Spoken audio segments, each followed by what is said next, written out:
You're listening to Fund Flow, a podcast for emerging managers offering insights into the journey of new and aspiring fund managers seeking to have access in a crowded market. Tune in as McGuire-Woods partner and host, Jon Finger, is joined by guests ranging from first-time fund managers to proven emerging managers, experienced LPs poised to back emerging managers, and other key participants in the emerging manager ecosystem. Hear their real-world perspectives and gain actionable tips to help inform your strategy and position yourself for a successful fund closing. Welcome to Fund Flow, a McGuire-Woods podcast for emerging managers. I'm Jon Finger, and today we have Heather Fernstrom Border, co-founder and managing partner of Alliance Global Advisors. Heather and Alliance's additional co-founder, Jennifer Stevens, met while working at the Townsend Group starting in 2008, where they realized their shared professional and personal values and goals. Following their time at the Townsend Group, Heather and Jen maintained their friendship and found the chance to work with each other once more in 2020 when they formed Alliance Global Advisors. Alliance Global Advisors is a women-owned consulting firm focused on developing strategic solutions for real asset investment managers. Welcome, Heather. Thank you for joining us. Absolutely. Thank you, Jon. Thank you for having me and showcasing Alliance Global Advisors on your podcast today. Look forward to this discussion. Absolutely. Likewise. So maybe we start, Heather, could you give us some insight into your career path and how it led to you wanting to form your own consulting firm? Sure, no problem. So I started my career early days in banking and in finance, and was always intrigued by commercial real estate as kind of by way of background and the way that I grew up. My mother was a financial advisor. My father was a developer here in Southwest Florida. And I think that there was always some intrigue by the industry itself. So after pursuing my master's degree, I had a recommendation from one of my professors to pursue capital markets. And once I understood the dynamics of capital markets and the flow of capital, especially from these large institutional investors, I was very interested in trying to find a way to kind of get into this industry. I was fortunate enough to join an organization called Townsend Group back in 2008. So that was pre-global financial crisis. And during that time, Townsend was servicing a majority of the global state and city pension funds and larger institutional investors. So for the purpose of this conversation, we'll refer to them as investors or LPs.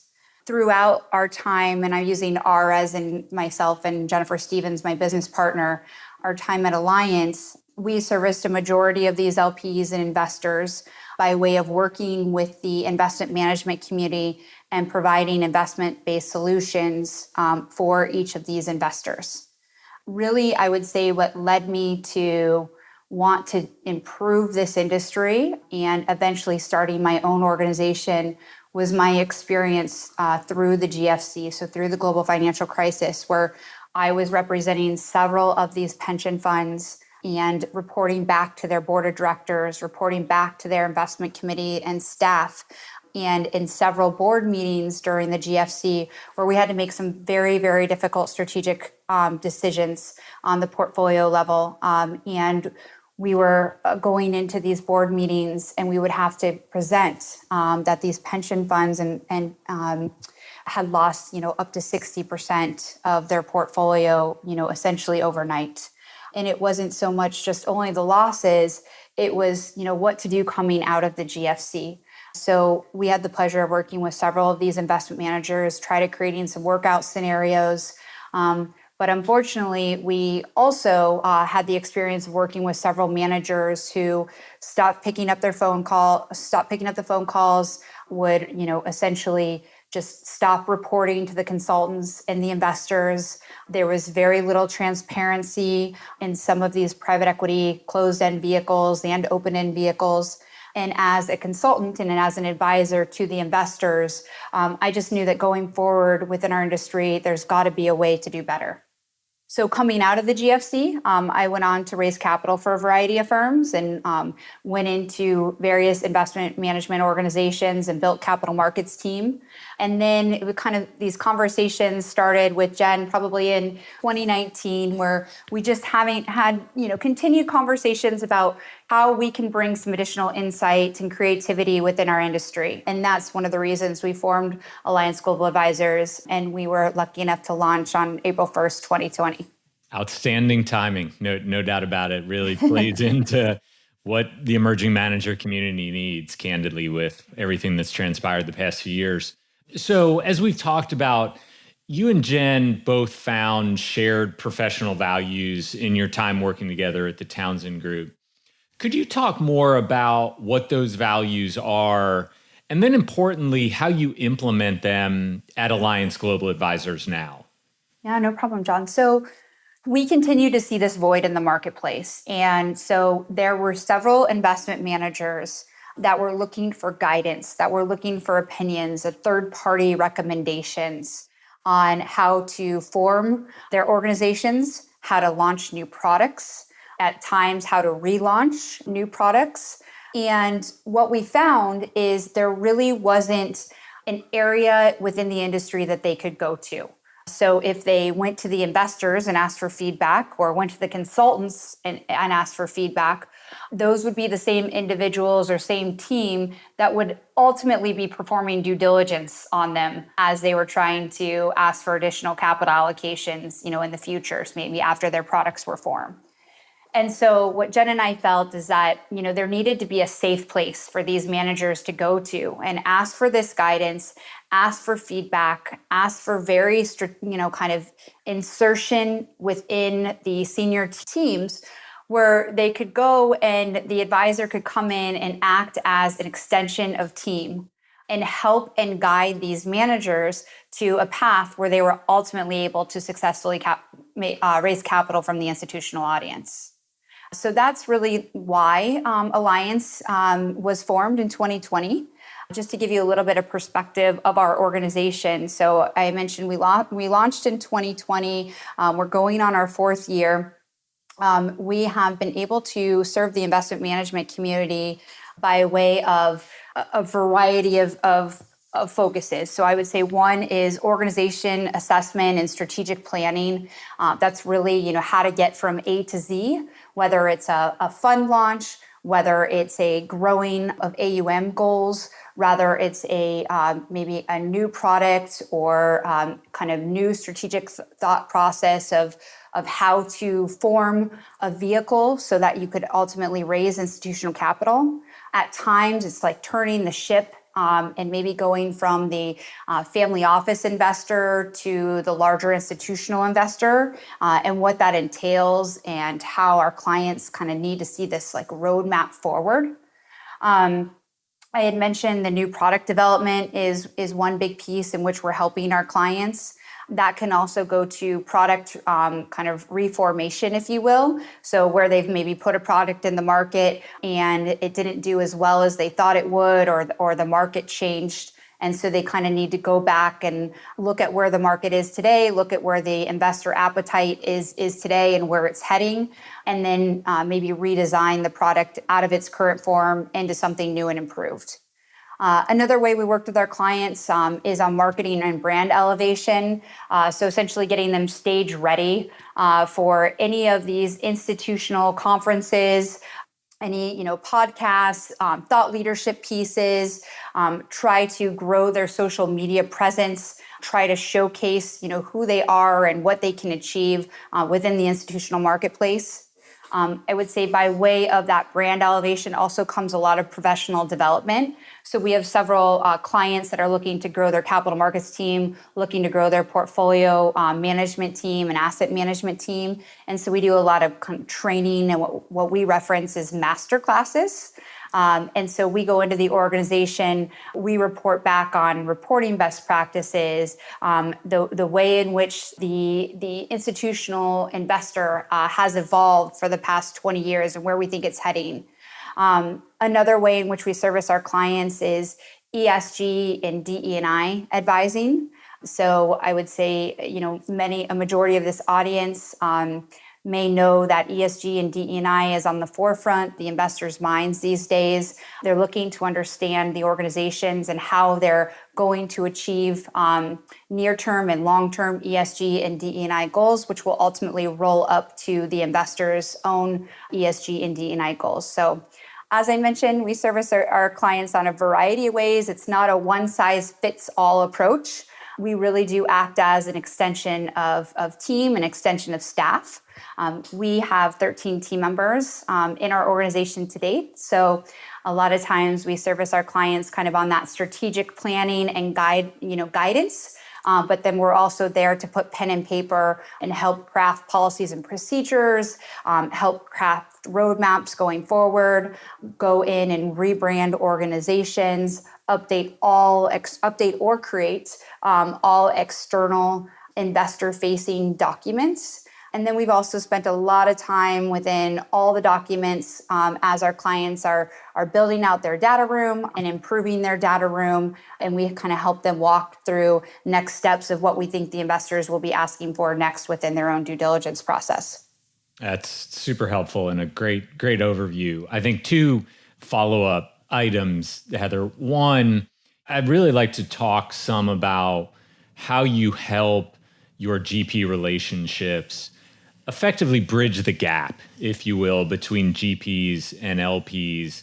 And then relatedly, because you've touched on a few different topics there, maybe understanding how, I know you have a varied set of value proposition offerings, if you will, but maybe talk about how you work alongside placement agents. If an emerging manager has hired a placement agent to help with the fundraise, are there situations where you come in, like you alluded to, brand management or otherwise, and maybe just talk about how that dynamic looks as well?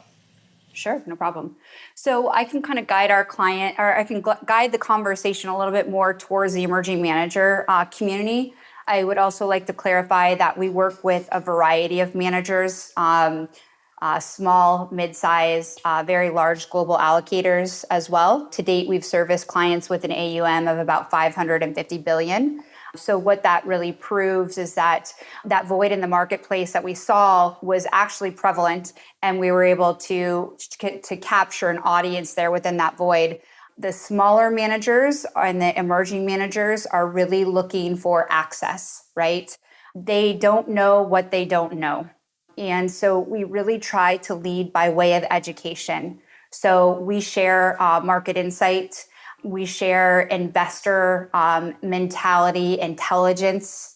Jen and I and our team are very embedded in the industry as we sit on a variety of panels. We attend a magnitude of the conferences. And so we try to bring that education and insight back into the investment managers' shops. And I think that's really important from the emerging manager capacity because you typically have less resources within an emerging manager. And so I think that by way of education, you can get everybody on the same page. So it's not just the capital markets team that is out, driving, the capital allocation and driving investor commitments. You really need the portfolio manager alongside that roadshow, and alongside within that roadshow, you really need the asset managers there as well, explaining to the investors and explaining to the consultants what the investment manager is really able to accomplish and why that they are the best within that area to accomplish that task on hand. So when it comes to the emerging managers, I think a lot of it is to kind of get out the gate. In this marketplace, it's a little bit of curbing expectations and really defining what it takes to be a best-in-class institutional investment manager. I think that, once again, that education piece is so critical because it drives the ship to create short-term and long-term goals that are aligned with, how we believe that the investors will respond. Another piece of this I think that is really critical is that we educate our managers on the consultant community and the advisor community as well. So what does that mean? It means that, there's a lot of consolidation going on within the consultant community to date. And the consultants that represent the investors, They have a lot of weight on their shoulders in the sense that there's, typically 3,000 private equity funds being raised at any given time. So it's their job to go in and pick the brightest, the fastest, those managers with the strongest track records and bring those back to their investor base. So Alliance essentially educates our investment manager clients on that consultant process. We go in once again by way of education and clarify the consultant's relationship within the investor's team and staff or possibly board. We share the internal processes that the consultants adhere to. And in every advisory and consultant shop, it's very different. And so we think that that piece is very critical to the emerging manager landscape. In addition, you have a variety of these investors that have carved out their own emerging manager programs, but they're typically led or defined by an advisor as well. So we advise each of our emerging manager clients, what programs are out there, how the programs have been active in the past, what they're looking for in the future, and then by way of process, how they're looking for an advisor and how they conduct their own due diligence when it comes to manager selection from the emerging manager community. And you've touched a little bit on it. What are some of the core hallmarks you look for in emerging managers to determine if they're a good fit for your firm, right? You obviously are not working with everyone, just like we don't at McGuire Woods, right? Mm-hmm. What do you look for that makes you have the confidence that this is the right fit for both sides of the equation? Yeah, I think the common denominator behind all of our clients is this motivated senior management team, and a team that is ready to be vulnerable, ready to be extremely transparent, and ready to make some changes within their organization. It's fairly typical for us to start an engagement and the manager be very overwhelmed by the amount of information that we're bringing to the table and the amount of recommendations, the amount of work product that we're delivering. We need teams that we are looking for teams that are dedicated to the advancement, that have the time and the resources to make an alliance engagement a priority.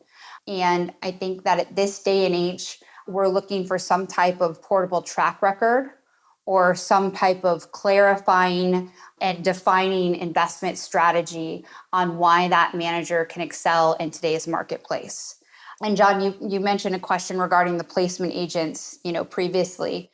As many of our managers know, and I think it's pretty clear within the industry, is that in today's environment, the placement agents have been slowing down quite a bit, which assignments they're going to take. And they're becoming very, very specific and very selective on which managers that they want to work with.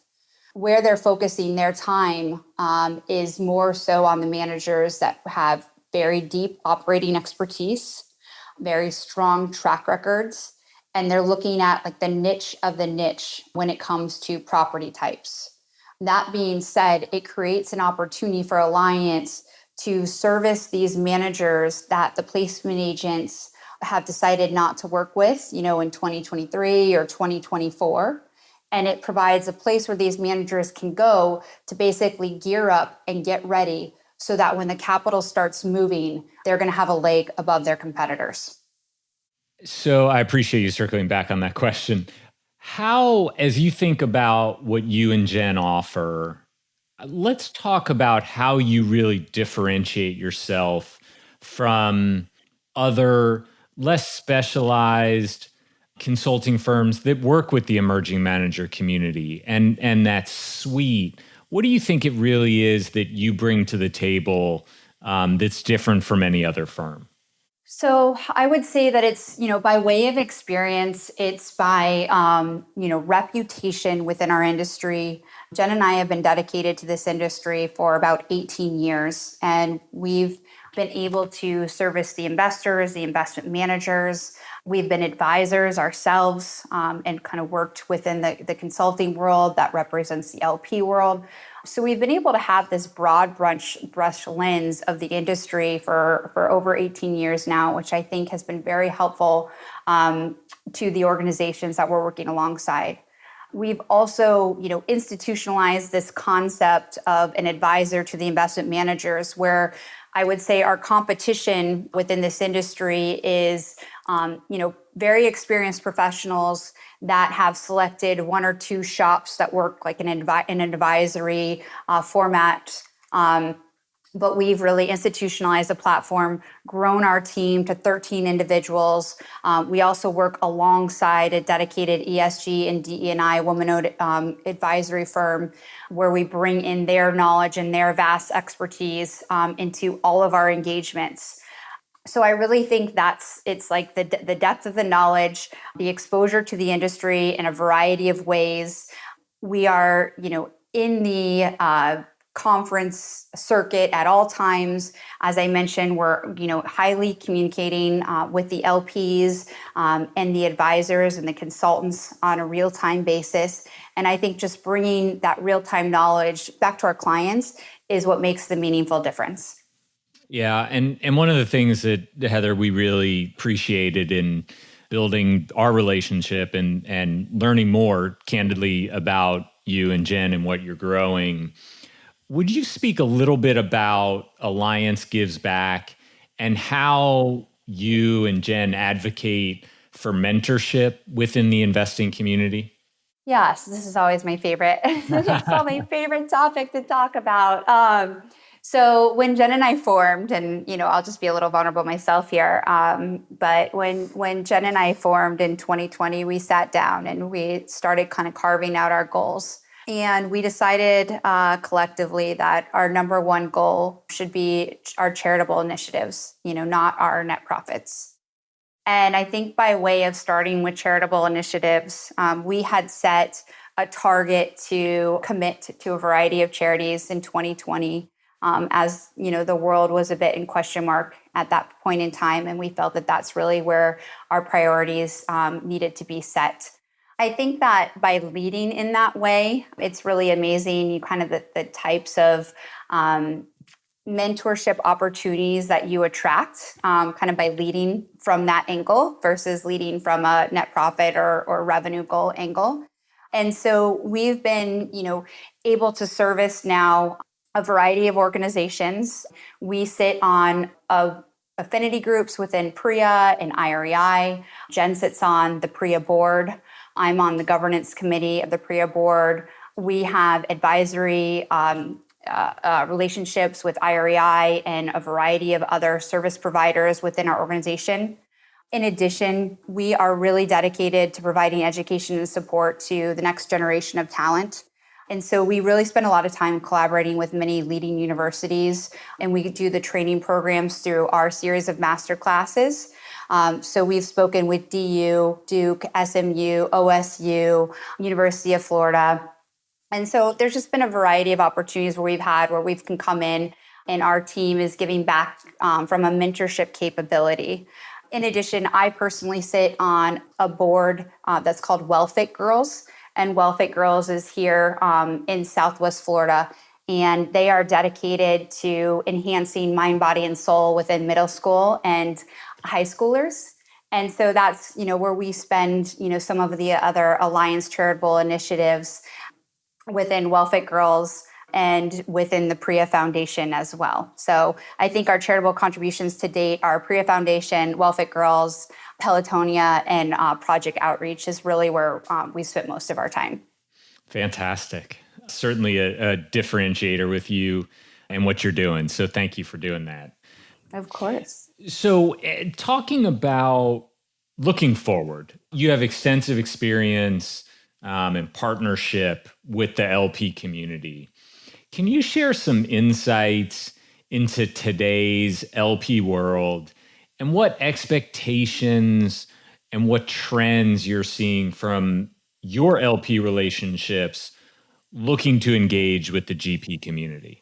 Yeah, so it'll be interesting. I don't know when this podcast can be released, but things are changing rather quickly around here lately. So I can speak of what we're seeing today, but don't hold me to the fire if things change around here.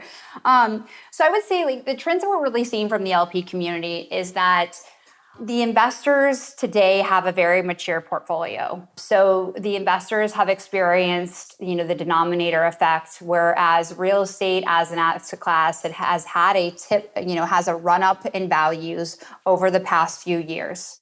And what has occurred there is, say, an investor has a 9% target allocation to real estate. Well, with that run up in values and the devaluing of other asset classes, that 9% maybe looks like 11% today. Now we're seeing some of these values come down, especially on the core open-end funds, and some of these kind of marks being taken on the value add funds as well. And so I think we are going to see a little bit of rebalancing. But investors are very much spending their time on like the niche of the niche operators and less of the core diversified funds. And so we're kind of seeing that trend take place. The other piece we're seeing is there's a lot of capital on the sidelines, but some of it has already been allocated. So the investors who made allocations the end of 2022 to date in 2023, the managers have been very patient in placing that capital. So a majority of it is sitting in unfunded commitments right now. That's one of the reasons why the investors are hesitant to make new commitments. In addition, some of these investors have redemption requests into these open-end queues, and there's not a lot of clarity as to when the open-end fund managers will be paying out their redemption requests.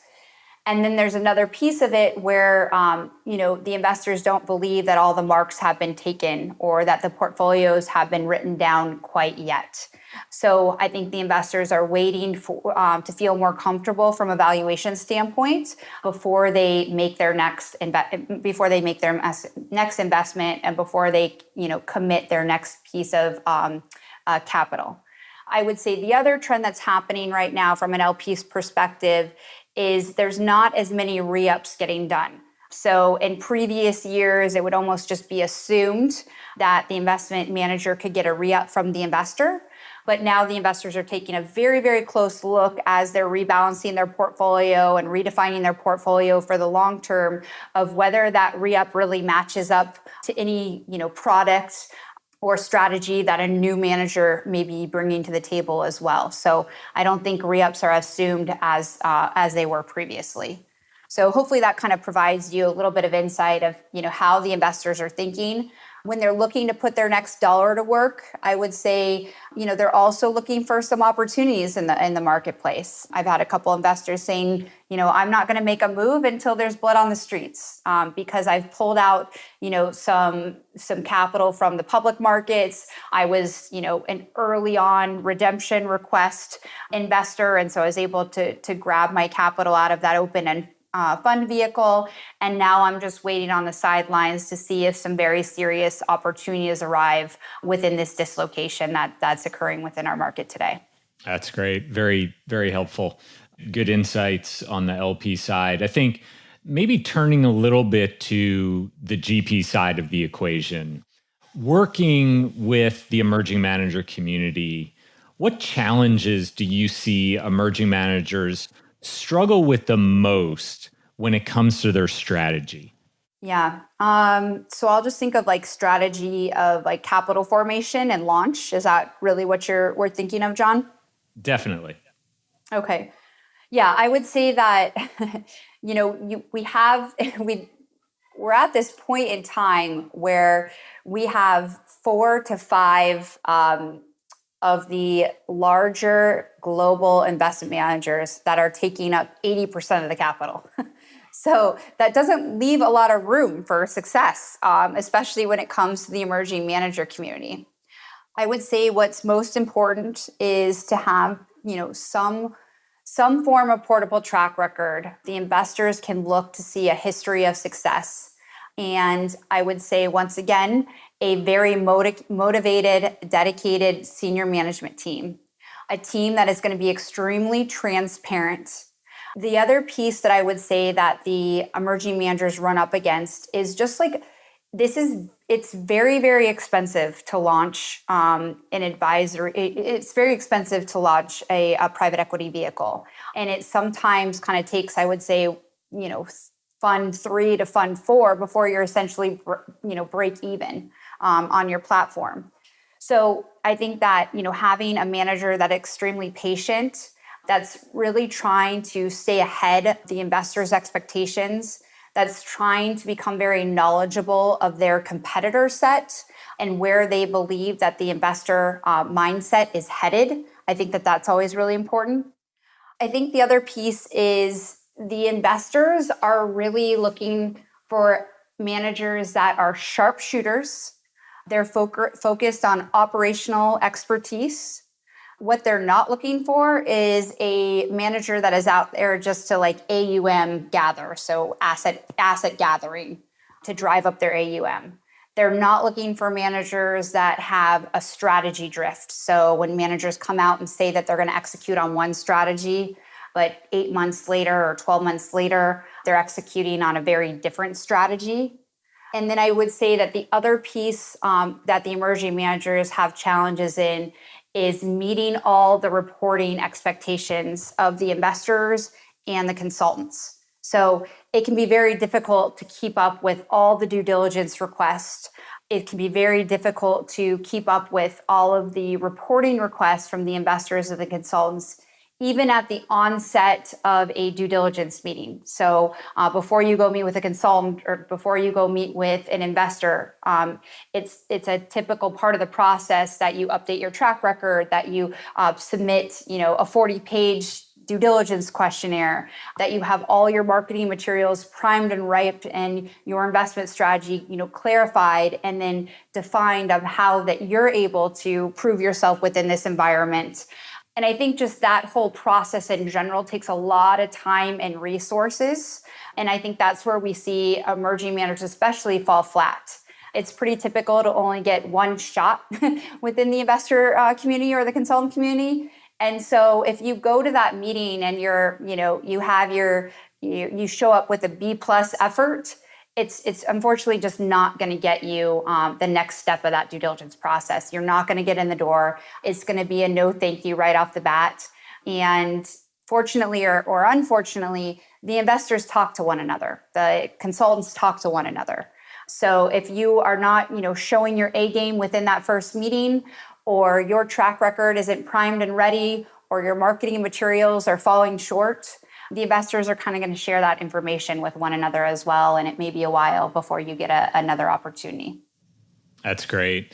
One final question, Heather, and we will be getting this podcast posted relatively soon, but pull out the crystal ball for me. And, recognizing all the inherent challenges, we know what fundraising looks like now as compared to 6 months ago. But where do you see the market for emerging manager fundraisers a year from now? How do you think that market is going to look next year? Yeah, so what I would say is that, I tend to look at this cycle versus the GFC and how the investors were looking at, kind of coming out of the GFC. And one lesson learned that that many investors have shared to date is that there wasn't a lot of focus on vintage year diversification coming out of the GFC. So investors got comfortable putting pencils down for a while and taking a time out of the volatile marketplace. I would say that mindset is very different in today's marketplace. The investor is highly focused on the advantages of vintage year diversification. And so although we may be feeling a pause or we may be feeling some hesitancy from the investor community to date, based on some of the reasons that I alluded to earlier on in this conversation, I would say that when the investors start getting comfortable and the markets start opening up, it's essentially going to be, go time again. And those managers that haven't been putting in the work and those managers that haven't been investing in their shops and priming their organization to be most impactful to the investor community coming out of this, I think they're going to get left behind. We have a lot of managers that we work with that, have an understanding that capital may be very difficult to attract today. but that's not really changing their momentum internally. They're very focused on fine-tuning their investor-facing materials, on fine-tuning their track record, on really honing in on their competitive set, on trying to articulate and clarify why their fee structures are in place and how that is ultimately beneficial for the investor and the consultant community. So I would say that's kind of one of the lessons learned, and really where I think we see this headed is that the capital will turn back on. And when it does, it's going to be probably more competitive than we've seen in the last, 20 years. And so I would really advise those emerging managers to look within, to spend this time really redefining your strategy, trying to understand, your peer group, and then watching these organizations and these investors that are opening up these emerging manager platforms and are very much focused on continuing to allocate to some of these new managers and diversify their capital in that aspect as well. And educate yourselves on what they're looking to accomplish, and try to educate yourself on why they've made these commitments to the previous managers. What were they attracted to? And you'll start to see some trends. And I think once you understand the trends and once you understand and redefine your own organization, you'll really be able to set yourself up for success and be able to compete in a very, very, very competitive marketplace. Outstanding. Thanks for humoring me with that, Heather. I think it's always great to get people's perspectives on what the future is going to hold. Well, thank you so much for joining me today on Fund Flow, sharing your insights with the emerging manager community, helping us learn more about what you and Jen offer. And thank you to our listeners for joining us on this latest episode of Fund Flow. We hope you join us again next time. Thank you for joining us on this episode of Fund Flow. To learn more about today's discussion, please email host Jon Finger at jfinger@mcguirewoods.com. We look forward to hearing from you. This series was recorded and is being made available by McGuire Woods for informational purposes only. By accessing this series, you acknowledge that McGuire Woods makes no warranty, guarantee, or representation as to the accuracy or sufficiency of the information featured in this installment. The views, information, or opinions expressed are solely those of the individuals involved and do not necessarily reflect those of McGuire Woods. This series should not be used as a substitute for competent legal advice from a licensed professional attorney in your state and should not be construed as an offer to make or consider any investment or course of action.